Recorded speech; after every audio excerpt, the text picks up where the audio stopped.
আমাদের আজকের গুরুত্বপূর্ণ তথ্যবহুল আলোচনার বিষয় দান সাদাকা।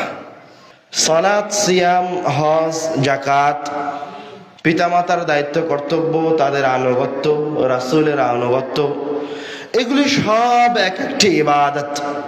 প্রত্যেকটি ইবাদতের নেকি আছে, কিন্তু দান সাদাকা একটি স্বতন্ত্র এমন একটি ইবাদত যেগুলি অন্যান্য সকল ইবাদতের থেকে একটি ভিন্ন বৈশিষ্ট্য বহন করে।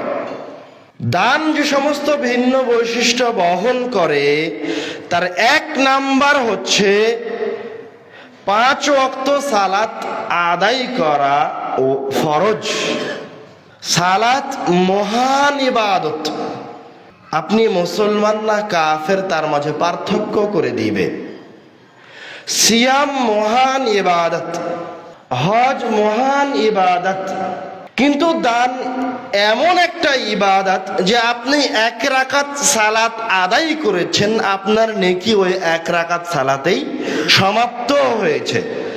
সিয়াম এমন একটি ইবাদত, আপনি একটি সিয়াম রেখেছেন, ওই জায়গায় তার নেকি সমাপ্ত হয়েছে। কখনো কখনো কোনো সিয়ামের ব্যাপারে বলা হয়েছে 1 বছর আগের 1 বছর পরের গুনাহ মাফ করা হবে সর্বোচ্চ।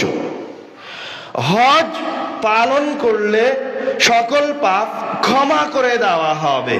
এগুলি সবই ইবাদত, সবগুলিরই জাযা আছে, কিন্তু জাযা এগুলির বিনিময়ে সমস্ত ইবাদতের নির্ধারিত করেছেন, একটা পর্যায়ে শেষ হয়ে গেছে। কিন্তু দান সাদাকা এমন ইবাদত, আপনি 1 টাকা দান করেছেন, ওই যে আপনি 1 টাকা দান করেছেন, কিয়ামত পর্যন্ত আপনার 1 টাকা বাড়তেই থাকবে, বাড়তেই থাকবে। সুবহানাল্লাহ।